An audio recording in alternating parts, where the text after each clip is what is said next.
I cannot emphasize strongly enough how different the grammar of conversation can be from the grammar of formal writing. And when we study grammar, we often pull our sentences from literature or from academic writing or from newspapers in order to understand their structure. When I teach my course on the structure of English, I often use an assignment where I send students out now with their phones to record real-life conversations and then to transcribe them. I teach them the conventions where we transcribe every pause, every bit of laughter, every false start. Then we analyze what is happening in those real-life conversations. Students often can't believe how often we speak in incomplete sentences, as well as in run-ons, how often we start a sentence one way and then shift halfway and go somewhere else, as well as how many other little words there are in there. Well, like, yeah. Obviously, this is less true of very formal speech, especially if it is scripted. Right now, I'm on my best linguistic behavior. Now, I have the advantage that I've had time to think about what I want to say here ahead of time. And I can slow down a little because I know you're not going to interrupt me. I'm also being careful. This means that I will have fewer false starts, but I will have some. Because this speech that I'm doing right now is also more planned, and you and I can't really interact right now, there are also fewer discourse markers like well and but there are some. What we know from studies is that in classroom contexts, where everyone is in the same room and can interact, formal classroom speech patterns more like informal conversation than it does like a lecture. This is true even if someone is lecturing, as long as they are not completely reading from a prepared speech. Let me show you an example of real classroom talk from a teacher in a high school English classroom talking about Hero and Claudio from Shakespeare's Much Ado About Nothing. Here's the teacher. So she's still dead, but she didn't betray him. And if he didn't feel so bad about her being dead when she betrayed him. But now when it's his honor, right? When he's at fault now, he's like, oh, I feel really bad about her being dead. Actually thought about it a little bit more, right? We see here in real classroom talk false starts such as so she's still dead. And now when it's his honor. We also see the effects of real-time processing. For example, when we start with one grammatical structure and then need to do something different because we realize that our sentence is somehow now taking a new turn. We can also see how it's hard to find sentence breaks sometimes in spoken language. That entire passage could potentially be one big, long sentence. Then there are all the discourse markers like, oh, and right. What about right? I have to say, I think that this is maybe a teaching thing. I hear it in other contexts too, but I'm aware that I do it as a teacher, that as I'm talking, particularly if I'm taking a longer turn, I will intersperse these rights as I go.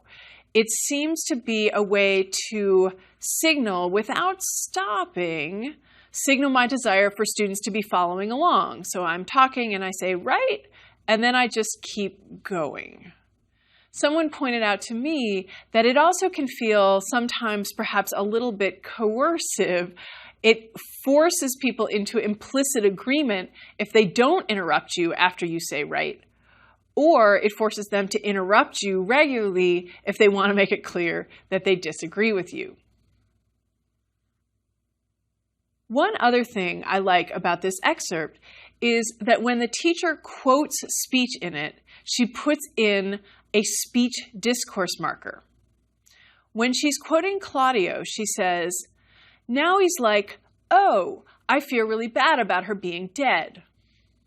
The O is something we often do when we actually start talking, and she puts it into Claudio's spoken discourse.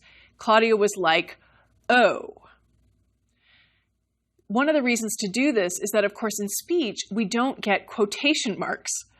She needs to signal that Claudio has started talking. We have the like, and then we get the O to signal that what he's saying has now started.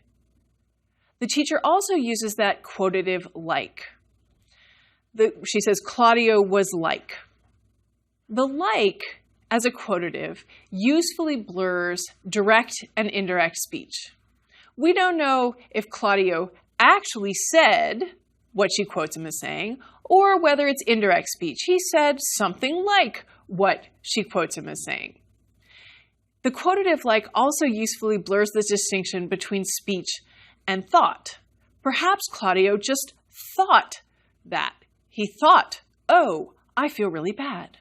Quotative like can be very useful, and it is a quotative that many of us are using at this point. This bit of real speech, because it is a monologue, is actually pretty orderly compared with conversation where people are interrupting each other and taking over the conversational floor from each other, or even just back-channeling. Back-channeling is what we do as speakers when we're talking with other speakers and want to show them that we're following along or listening. This can be gestures like nodding your head or smiling, but it often can take the form of those little listening noises that we make. Things like, yeah. That's what linguists call back-channeling, and when you record real-life conversation, you'll often get a lot of simultaneous speech because some speakers are back-channeling. In real-life conversation, people might also simultaneously be watching television or texting or having more than one conversation at once. Real conversation does not look like a movie script. Now, I myself grew up in a home of interrupters. We believe that if you already know what someone's going to say, you might as well interrupt and help them finish so that you can just keep going. We see this as highly cooperative behavior, but I've come to learn that not everyone sees it this way, and I try to be a little better behaved when I'm talking with people and reduce the amount of simultaneous talk. All in all, when we look at genuine conversation, it can look a bit chaotic, but spoken conversation has a grammar of its own. Of course, spoken utterances are filled with nouns, verbs, adjectives, and adverbs, as well as prepositions, pronouns, determiners, and all the other parts of speech that we've discussed. And we obey all the rules we've talked about for creating descriptively grammatical utterances, except for when we make false starts or get tangled up in our syntax because we change course in the middle of an utterance. It can happen. We might not, though, in speech, follow some of the rules that govern some of the stylistic niceties that we've talked about in this course, such as distinguishing who and whom, avoiding equally as important, or catching a "there's three reasons for that." But speech is also filled with words like and well, and for younger speakers with lots and lots of likes. In this lecture, we'll talk about some of these fundamental differences between speech and writing, and then how those little discourse markers like well and work. To talk about some of these differences in the grammar of conversation and the grammar of writing, particularly formal writing, it's useful to focus on the distinction between involved and informational discourse. This distinction between involved and informational discourse comes from Doug Biber, who's a linguist at Northern Arizona University. This difference captures a difference in terms of the grammar and how we present content. And this difference stems from fundamental differences in purpose. For spoken language, Biber points out, we are very focused on building relationships a lot of the time. And this is the involved discourse pattern. In written language, we can often be more focused on the purpose of delivering information. And this is where we get the informational discourse. Biber has shown that even classroom discourse tends to pattern more like involved discourse, that it's about the relationships that teachers and students are building. It's not in any way just about the delivery of information. Let me describe to you some of the features of involved discourse. This is the kind of discourse that we see a lot in spoken language. You get a lot of first and second person pronouns, I, we, and you. That's unsurprising in terms of conversation. You also get a lot of demonstratives. This would be things like this and that. We do a lot of pointing in conversation with or without specific nouns after it that we'll talk about this means or that over there. Involved discourse also shows a heavy reliance on to be versus what we've talked about already in this course about powerful, varied writing where you'd see a wider range of verbs. Spoken involved discourse also relies on hedges, things like kind of, maybe, sort of. In addition, we tend to get intensifiers or emphatics, words like very, really, so, super.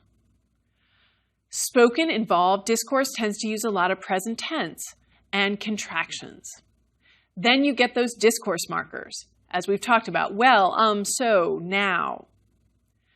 Spoken discourse also gives you these coordinated structures, where we get clauses connected by and, or, but, so. You also will see a good amount of the subordinator because. In contrast, let's turn to informational discourse. Informational discourse, and again, this characterizes more formal writing, packs a lot of information into nouns rather than letting full clauses carry the weight. Let me show you what I mean. In spoken language, we might say something like, when the company started. In more formal written language, we might say, at the company's founding. Here's another example. In spoken language, we might say, how we did it was. In written discourse, we might say, the process was, or the procedure was. You can see how that information is getting condensed into just a noun phrase. This process of nominalization, where we turn a verb or an adjective into a noun or a whole clause into a noun, often removes agents and removes active verbs. It can be a very efficient way of transmitting a good amount of information in a short, dense way, but it can also result in very content-heavy nouns that become abstract as they lose the agents doing the actions. I do want to say that this can be something to check in your own writing, especially when you're trying to talk about complex ideas. See if you've gotten all the information packed into abstract nouns and lost the agents. Informational discourse is also characterized by longer words and by attributive adjectives. These are the adjectives that sit right before the noun in the noun phrase. And this is related to this idea that we're packing a lot of information into the noun phrase in informational discourse. You also get what is called a high type token ratio. Let me explain what I mean. What this really captures is that you have a much higher rate of variation in word choice in more formal writing. Here's what we mean by the high type token ratio. Each word is a type, and each token is a time that that word appears in the discourse. So let's imagine I'm writing and I use the noun exuberance, and I use it only once in the essay I'm writing. Well, that gives me a 1-to-1 ratio, which is very high. But let's imagine the verb to be in a passage of spoken discourse. One verb, to be, I use it 312 times. Well, that would be a low type to token ratio. In writing, we often use a word only once or twice because we've learned to avoid repetition. In speech, we repeat a lot because this is actually helpful for people when they're processing in real time to hear the same nouns and verbs and other words come up again and again. The difference captured by the distinction between involved and informational discourse aligns to some extent with the demands of speaking and writing. In speech, we benefit from repetition and from coordination when we're processing in real time. In writing, we can go back and we can look again at a more complex syntactic structure, and we can parse it again if we didn't get it the first time. I have to say this difference is part of why it can be difficult to listen to someone reading a speech, especially if they haven't written that speech to be read aloud. It can be hard to follow. Speech, as we've talked about in this course, can also tolerate much more ambiguity than writing. This is because in speech, we're typically there. We can see on someone's face if they aren't following or if we've said something that's confused them, and we can correct. The fact that written language cannot tolerate ambiguity this way is part of what makes writing really hard. So, those are all differences in grammatical structure, as well as some differences in word choice. One of the biggest differences you'll notice between speech and writing is the presence of discourse markers, like so. When students transcribe for the assignment that I give them in class, they often tend to leave these discourse markers out the first pass they make through the transcription. I think what's happening here is that as speakers and listeners, we've trained ourselves not to hear these little discourse markers as words, as content, so we learn to ignore them. When students go back the second time and they try to transcribe everything carefully, they'll catch all those ums, wells, so's, yeahs. Discourse markers are these little words, often at the margins of the discourse, at the beginning of an utterance, at the end of an utterance, that help us organize the discourse and manage listeners' expectations. You will see sometimes they happen in the middle, but often they're happening at the margins. People sometimes want to talk about these discourse markers as meaningless, but in fact they do a lot of work for us in conversation. They don't carry meaning the way a noun carries meaning, but they are meaningful for us as speakers and listeners. As we've talked about, these include words such as so, now, well, oh, and, but, and like, as well as lexicalized phrases that have come to function as a unit, such as you know and I mean. These discourse markers are optional in the sense that they're not required to transmit the content of the utterance. There isn't a distinction in content between here's the main point and now here's the main point. But these discourse markers can be very helpful, as I'll show you. When they become less helpful is when any one of us overuses a particular discourse marker, at which point that discourse marker can get distracting, and then it can't do its subtle work within the conversation. From the beginning, I want to emphasize that these little words are not just disfluencies the way that people often think they are. Certainly, sometimes they are fillers. They're a way to hold onto the floor. But that in and of itself is a purpose. If I'm not done speaking and I want to make sure that you know that I'm not done speaking, then I need to make some noise. So I'm talking and then I say, and then I keep talking and you didn't interrupt. First, discourse markers can be like signposts in a conversation. The equivalent of, you turn ahead, or I'm coming to a stop. They can signal to listeners how to understand an utterance in relation to the utterances that precede and follow it. We sometimes call this information management, how the information is building, contradicting what came before, or repairing what came before. That might be the U-turn. Discourse markers can also recognize old information as somehow newly relevant, or that we're winding down here. Or perhaps we're revving up to tell a story. The second thing that discourse markers can do is help the listener understand the utterance in the context of the relationship being negotiated between the speaker and the listener. Am I, as the speaker, trying to connect with you? Am I trying to mitigate the effects of a not very nice thing that I'm about to say to you? Maybe I'm minimizing my own authority. Discourse markers can help me do that. This last point reminds us how much negotiation happens in conversation, both negotiation of the floor, whose turn is it to talk, and negotiation of our relationships with other people, even our closest friends. Think about the grammatical choices we make in terms of how to phrase a request and the ways in which this is a negotiation because it depends on who we're talking to. I might say, "Save that seat for me." Or I might say, "Could you please save that seat for me?" Or, if I want to be super polite, "I'm so sorry to bother you, but is there any way you could save that seat for me?" All of those involve a different negotiation with this person about saving this seat.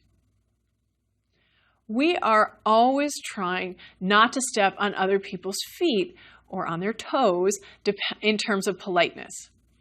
And just in terms of the logistics of talk. When is it our turn to take the floor? Discourse markers can help with this. For example, we can signal that we're ending a turn. Think about, "I'm not sure what I think about that, so..." And now you know that I'm done. Or, "I'm not sure what I think about that. And again, I'm signaling to you that I'm finished speaking. Let's look at 5 specific discourse markers to see how they work. We'll start with "so," given that it is becoming a peeve for some, given how common it is. For example, listeners are writing into National Public Radio about how often people use "so" to start answers in interviews. The discourse marker "so" can do a few different things.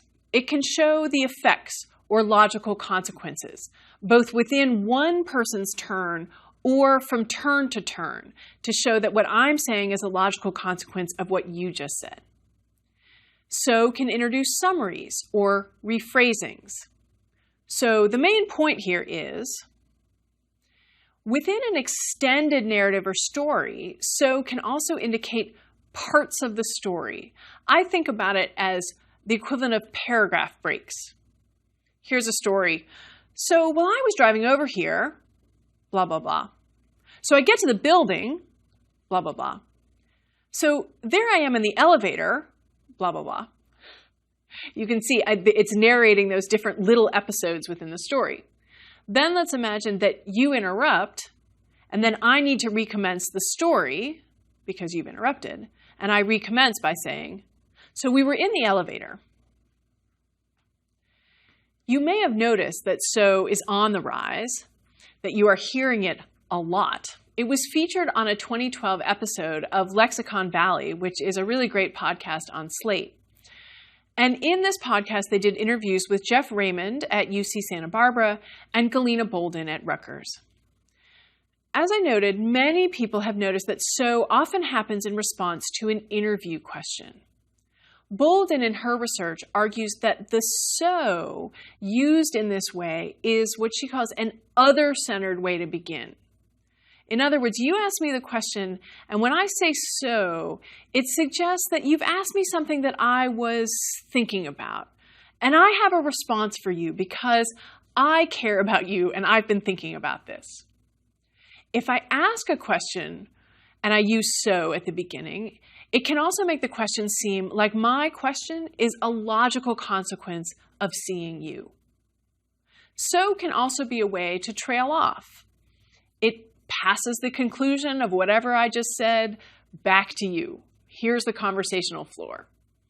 Standalone "so" can also be a way to prompt action by another person in a conversation. You just say, "So," and then it's their turn. Now, let's turn to "now." "Now" can signal a topic shift, like I did right there. I hear myself do it a lot when I'm teaching. I will say, Now, let's think about how determiners differ from adjectives. What I'm saying is that we're now turning to a new topic. But now and so can also flag that something important is coming, a main point or a key question. For example, now this raises a fundamental question. These are sometimes called attention getters in speech, and you can think about how helpful they are. Let's just imagine that you're in a meeting where you just happen to be multitasking, and you may realize that you're listening to those little attention getters to know when you need to tune in more closely to what's happening. Let's look at well. There's been some terrific work on well done by Andreas Jucker at the University of Zurich. He notes that well can also introduce a new topic, but here's one of its most interesting functions. Well can preface what linguists call a dispreferred response. A dispreferred response is one that expresses disagreement or is in some way face-threatening. It's saying something that the other person doesn't really want to hear. Let's imagine a conversation in which person A says, "People really trust her." And then person B says, "Well," you know that person B is about to contradict person A or say something that means that, I'm not sure everybody trusts her. Here's another example. Someone asks, "Can you join us for dinner tonight?" And you say, "Well," we know you're about to say no. That's your dispreferred response. Here's one other example. "Well, I can see what you're saying, but," and the well signals that that but is coming, that I'm about to say something that doesn't completely agree with you. The discourse marker can do the same thing. The discourse marker O does a surprising amount of work in conversation, and one of its functions is to indicate surprise. You might be surprised how often we want to indicate surprise. Consider getting a compliment. You could say, "Thank you," or you could say, "Oh, thank you." The second makes it seem like you weren't expecting that compliment. You were a little surprised by it.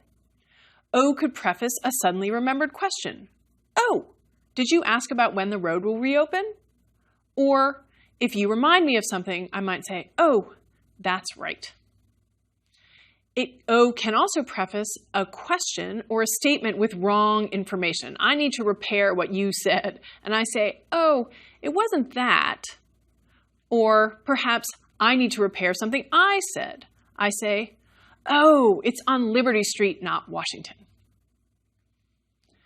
Let's now look at two more discourse markers that are phrases that help us navigate relationships with our listeners. One is "you know." "You know" can conclude an argument. For example, "That's just the way I see it, you know?" Or it can be the way we trail off at the end of a turn. "Because I couldn't figure it out, you know?" You know it's your turn. "You know" can be a way that we introduce a story. "You know, when I was a kid," and off I go. But importantly, one of the things "you know" can do is establish solidarity with an audience. Here's an example from an interview of Ken Wheaton, who's the editor of Advertising Age, on CBS This Morning in 2015. He says, "We'll pretend to like PBS, but we really want to go home and watch junk on TV."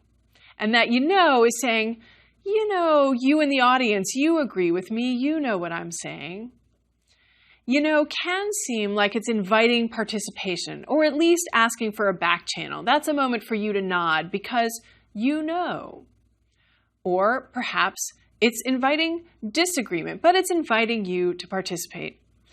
It's difficult if you overuse "you know," because if you're saying "you know" all the time and the person says, "Wait a minute, I don't know," or if they just get distracted by all those "you knows." The phrase "I mean" can signal that there's an upcoming adjustment in the conversation. I need to repair or adjust. For example, I say, "I would never do that. I mean, I'm not saying that I wouldn't think about it. You can see what the I mean does there. The other thing that I mean can do is help minimize the authority of the speaker, which speakers at least sometimes choose to do to make their audience feel more equal. Think about the difference between, I think that would work, versus, I think that would work. The I mean adjusts a little bit, gives a little more space to you as we have this conversation. I mean can also signal a turn-taking moment. It's another way that we can trail off at the end of a turn. I think that would work. I'm signaling some hesitation. Now you can come into the conversation. So what part of speech is It's a discourse marker. And linguists often call discourse markers a lexical class all by themselves. The word and, as we know, can be a coordinator. It can also be a discourse marker depending on what it's doing in a conversation. For example, when it's connecting two utterances by different speakers, it can be a discourse marker. Here we have a conversation between person 1 and person 2. Person 1 says, I started watching the new season of Frankie and Grace last night. Person 2, and is it good? That and is a discourse marker that says, my question connects directly to what you just said, and is building from one utterance to the next. Now, you will notice that I haven't talked about like here, and it too can be a discourse marker. It can also be a filler, and it can be a focuser. It's a focuser in something like, it was like awesome. Some younger speakers use like a lot, which can be distracting. As we've noted, this is true of any discourse marker. Here's one student from that class about Shakespeare's Much Ado About Nothing, still talking about Hero and Claudio. The student.